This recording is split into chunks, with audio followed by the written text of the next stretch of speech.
Hello students, कैसे हैं आप सभी। आई होप आप सभी अच्छे होंगे, अपने घर पर सुरक्षित होंगे। मैं ज्योति आप सभी का स्वागत करती हूँ आपके अपने यूट्यूब चैनल जनवानी क्लासेस में, जहाँ पर हम पढ़ते हैं mathematics and physics for graduation. And इस क्लास में हम पढ़ेंगे बीएससी फोर्थ सेमेस्टर की मैथ्स की फर्स्ट बुक डिफरेंशियल इक्वेशंस, जिसमें आपका चैप्टर चल रहा है linear equations of second order with variable coefficient. तो इसमें आपकी चल रही है एक्सरसाइज सेकंड, और एक्सरसाइज सेकंड के क्वेश्चन नंबर 5 तक हमने लास्ट टर्न पे कंप्लीट कर लिए थे। बट आप में से कुछ स्टूडेंट्स के कमेंट्स आ रहे हैं कि जो सेकंड क्वेश्चन मैंने होमवर्क से करने के लिए दिया था उसमें कुछ प्रॉब्लम आ रही है। तो जिन स्टूडेंट्स का ये वाला क्वेश्चन हो गया अच्छी बात है, जिनका नहीं हुआ है वो एक बार देख लेंगे। क्वेश्चन आपके सामने लिखा हुआ है, इसको क्या करना है, सॉल्व करना है। यानी कि डिफरेंशियल इक्वेशन आपको दे रखी है और इसका जनरल सॉल्यूशन आपको फाइंड आउट करना है। तो क्वेश्चन में सबसे पहले जो हमारी फर्स्ट स्टेप होता है वो क्या होता है कि जो इक्वेशन हो वो D square Y upon D X square plus Q P into D Y upon D X plus Q Y is equals to R की फॉर्म में हो। यानी कि D square Y upon D X square वाली term simple हो तो simple है, कोई भी फैक्ट नहीं पड़ेगा, काम खत्म। तो कुछ तो करना नहीं है, इसको इक्वेशन फर्स्ट मान के पहले पी क्यू और आर की वैल्यूज निकाल लेते हैं। तो लेट कर लीजिए, इसको लेट करो इक्वेशन फर्स्ट। तो लिख दोगे on comparing equation first from the equation, किस इक्वेशन से कंपैरिजन करते हो, D square Y upon D X square plus P into D Y upon D X plus Q Y is equals to R से। So आपके पास में P Q और R की वैल्यूज आ जाएंगी। पी किसके इक्वल आएगा, पी क्या है, D Y upon D X का कोफिशिएंट। यहां से देखो D Y upon D X का कोफिशिएंट क्या है, 4x है। क्यू क्या है, y का कोफिशिएंट। यहां से आप देखो y का कोफिशिएंट क्या है, 4x स्क्वायर है। r की वैल्यू क्या है आपके पास में, यहाँ पे 0 है। तो सबसे पहले हमारा सेकंड स्टेप क्या होता है, इसके बाद में u की वैल्यू फाइंड आउट करना। So now we suppose u जो कि किसके इक्वल होता है, a to the power -1/2 integration p into dx के इक्वल होता है। यहाँ पे आप p की वैल्यू पुट कर सकते हो, a to the power -1/2 integration p कितना है 4x into dx। 4 constant term है, बाहर लिखोगे 2 2 जा 4। तो u की वैल्यू क्या आएगी, -2 इंटीग्रेशन x। अच्छा ये बताओ x का इंटीग्रेशन करोगे x के रिस्पेक्ट में क्या आएगा, x स्क्वायर अपॉन 2। यानी कि पावर में 1 ऐड हो जाता है, पावर अपॉन में आ जाती है। तो 1 में 1 ऐड करोगे 2 और अपॉन में टर्म क्या आ जाएगी 2। 2 से आपका 2 cancel out. So it means u की वैल्यू क्या आ गई आपके पास में, to the power -x square. या तो इसको इस फॉर्म में लिख दो या 1 अपॉन की फॉर्म में, ठीक है। ये किसकी वैल्यू आई, u की। अब क्या करेंगे हम इक्वेशन में y is equals to u भी लेट करेंगे और फिर इसकी नॉर्मल फॉर्म निकालेंगे। एक बार पहले ये कर लीजिए। सो यहां से आगे देखिएगा, नाउ क्या करोगे, लेट करोगे y is equals to uv, जो कि किसमें पुट करोगे आप, इक्वेशन फर्स्ट में। तो लिख देना now on putting y is equals to uv in the given equation so that we get the normal form। और इक्वेशन की नॉर्मल फॉर्म क्या होती है आप सभी को पता है, फिर D square V upon D X square plus X into V is equals to Y. देखो बच्चे, अगर आप आज पहली बार क्लास देख रहे हो तो आपको समझ में नहीं आएगी, क्योंकि कुछ इसमें टर्म्स ऐसी जो कि मैंने स्टार्टिंग में ही लिखाई थी। तो जब तक आपको वो क्लियर नहीं होंगी तब तक आपको क्वेश्चन समझ में नहीं आएगा। तो पहले आप स्टेप वाली वीडियो देखो, आई बटन में मैंने लिंक दे दी। अगर आप पहली बार देख रहे हो तो पहले उस वीडियो को देख लेना, ताकि आपको हर एक स्टेप अच्छे से क्लियर हो जाए, ठीक है। उसके बाद ही आप क्वेश्चन को आगे सोल्व करना, जब आप सोल्व करोगे तो आपको समझ में आएगा कि मैं क्या क्या स्टेप आपको करा रही हूँ। वरना तो ऐसा लगेगा कि पता नहीं ये टर्म कहाँ से आ गई और दूसरी टर्म कहाँ से आ गई, ठीक है। तो यहाँ पे क्या करना है, हम इसमें x और y की वैल्यू निकालनी है, फिर इसमें पुट कर देंगे। यहाँ से क्या मिलेगी हमें, v की वैल्यू, जो कि इस वाले इक्वेशन में पुट करोगे और आपको क्या मिल जाएगी, जनरल सॉल्यूशन मिल जाएगा किसका, गिवन इक्वेशन का। तो चाहे तो इसको इक्वेशन नंबर 2 आप लेट कर सकते हो। सो नाउ यहाँ से देखो x किसके इक्वल होता है, ये भी आपका डायरेक्ट फॉर्मूला होता है। x किसके इक्वल होगा आपका, याद करो, q minus 1/2 gp upon gx minus 1/4 p square. Values put कर दो, q किसके इक्वल है, 4x स्क्वायर के माइनस 1/2 dp अपॉन dx यहाँ पे देखो इस वाली इक्वेशन का आप डिफरेंशिएशन कर दो x के रिस्पेक्ट में, तो dp/dx किसके इक्वल आएगा, 4 के इक्वल, क्योंकि x का डिफरेंशिएशन करोगे x के रिस्पेक्ट में क्या हो जाएगा 1, तो टर्म क्या आ जाएगी 4, फिर -1/4 p का स्क्वायर, यानी कि 4 का स्क्वायर करोगे 16 और x स्क्वायर कैंसिल आउट कीजिए, 2 2 4, 4 4 16, सो x की वैल्यू कितनी आ गई 4x स्क्वायर माइनस के 2 माइनस 4x स्क्वायर, इससे ये टर्म कैंसिल आउट, तो आपके पास में x की वैल्यू आ गई कितनी माइनस के 2 आ गई। ठीक है, अभी किसकी वैल्यू और निकालनी है, y की वैल्यू और निकालनी है, तो यहां से आगे इधर की साइड देख लेना। सो y किसके इक्वल होता है, r into e to the power 1/2 integration p into dx, और हमें पता है r किसके इक्वल है 0 के, तो सीधी सी बात है y किसके इक्वल आ जाएगा आपके पास में 0 के इक्वल आ जाएगा। तो इसके बाद में आप लिखोगे now on putting the value of x and y in equation, इसको लेट कर लेना कुछ भी, मान लिया इक्वेशन a, तो इक्वेशन a में वैल्यू पुट करो, तो देखो इक्वेशन क्या बनेगी, d²v/dx स्क्वायर प्लस x के प्लेस में -2 पुट करोगे तो -2v और इज इक्वल्स टू में कितना आ जाएगा 0।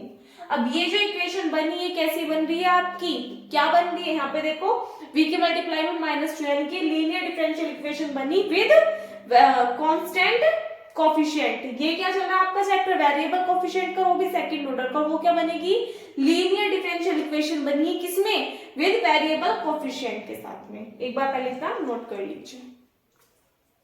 तो यहाँ से आगे देखो सबसे पहले क्या निकालेंगे हम, इसका CF। अब देखो इज इक्वल्स टू से इधर जो Q की वैल्यू है वो तो 0, इट मींस इसका PI तो 0 ही होगा, तो PI निकालने की जरूरत नहीं, क्या निकालोगे ओनली CF। तो CF निकालने के लिए पहले इसको किस में कन्वर्ट करोगे आप, ऑक्सिलरी इक्वेशन में। तो उससे पहले देखो हम इसको किस फॉर्म में लिख सकते हैं, यहाँ पे स्क्वायर है तो d² - 2v दोनों से कॉमन ले लो, इज इक्वल्स टू में कितना आ गया 0।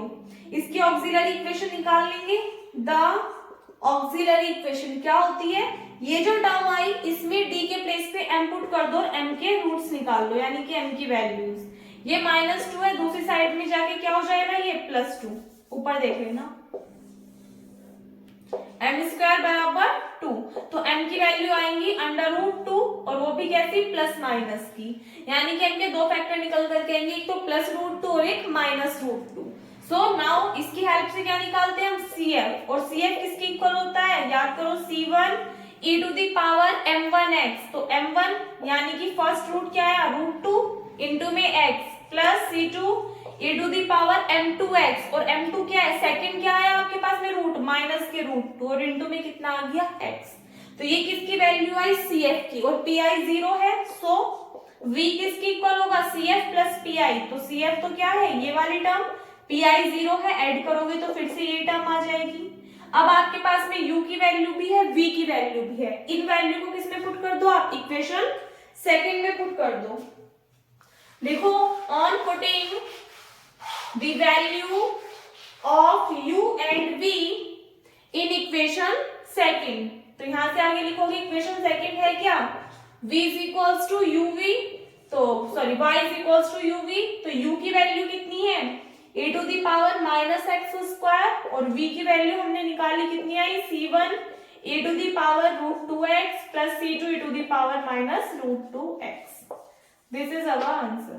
एक बात बताओ, अब इस क्वेश्चन में क्या प्रॉब्लम आ रही थी, कितना इजी क्वेश्चन था, कोई अलग से लॉजिक नहीं लग रहा था, इसमें भी दिक्कत आ रही है। अब 1 या 2 क्वेश्चन तो मैं आपको होमवर्क से करने के लिए देती हूँ और उसमें भी आप गलती करते हो, और वो भी इतना इजी सा क्वेश्चन, तो एक बात बताओ BSc में से कैसे चलेगा, एग्जाम टाइम पे क्या करोगे आप लोग, एक तो सिलेबस इतना वाइड है, और मैं सोचती हूँ कि जितने ज्यादा से ज्यादा क्वेश्चंस आपको करा पाऊं उतने करा दूं, और उसमें भी फिर आप लोग ऐसे करते हो, मैंने आपको 100 बार बोल रखा है कि पहले आप क्वेश्चन को एक बार करो, नहीं हो रहा दोबारा करके देखो, नहीं हो रहा तीसरी बार करके देखो, देखो कि आपकी मिस्टेक कहाँ पे आपने गलती की है, एंड देन अगर आपको फिर भी ऐसे लगे कि नहीं कि क्वेश्चन ही कोई अलग टाइप का है, तो उस कंडीशन में आप कमेंट सेक्शन में कमेंट करो कि दी हमारा आंसर नहीं आया, लेकिन आप क्या करते हो एक बार करके देखा, गलती से आपकी कहीं पे कैलकुलेशन में मिस्टेक हो गई और आप तुरंत क्या डाल देते हो कमेंट कि दीदी इस वाले क्वेश्चन का आंसर नहीं आ रहा। अब ऐसे कैसे चलेगा, एक आप चाहते भी हो कि दी ज्यादा से ज्यादा सिलेबस कराए और ऊपर से फिर उसमें भी आप ऐसे करते हो, है ना, नोट करो एक बार। नेक्स्ट क्वेश्चन देखो आपके सामने लिखा हुआ है, इसमें भी ये वाली टर्म आपकी सिंपल है, तो कुछ नहीं करने की जरूरत, इसको इक्वेशन फर्स्ट ऐड करोगे, पी क्यू आर की वैल्यूज निकालोगे। तो डायरेक्टली करा रही हूँ, लैंग्वेज आप अपने आप लिख लेना। On comparing equation first from the equation, this equation आपको पता है, तो p की वैल्यू यहाँ से क्या आएगी, p क्या होता है आपका dy अपॉन dx का कोफिशिएंट, तो p की वैल्यू कितनी आ गई -k2 tan x, q क्या होता है y का कोफिशिएंट, और r की वैल्यू क्या है इसमें 0 है। सो वी सपोज, सबसे पहले किसकी वैल्यू निकालोगे, u की वैल्यू, u किसके इक्वल होता है e⁻⁻² integration p into dx, तो वैल्यू निकाल लो e⁻⁻² p कितना है -k2 tan x, e⁻⁻ plus 2 से आपका 2 कैंसिल आउट हो जाएगा, तो integration tan x into dx, इसका इंटीग्रेशन कर दो, तो e⁻tan x का इंटीग्रेशन क्या होता है log sec x होता है, तो यहां से आपके पास में वैल्यू आ जाएगी u की क्या sec x आ जाएगी, वैल्यूज हमें मिल गई। अब क्या पुट करोगे इक्वेशन में, u इंटू v, किसके प्लेस पे y के, तो लिखोगे on putting y is equals to u into v in the given equation, so we get the normal form, और नॉर्मल फॉर्म क्या होती है इक्वेशन की, d² अपॉन dx स्क्वायर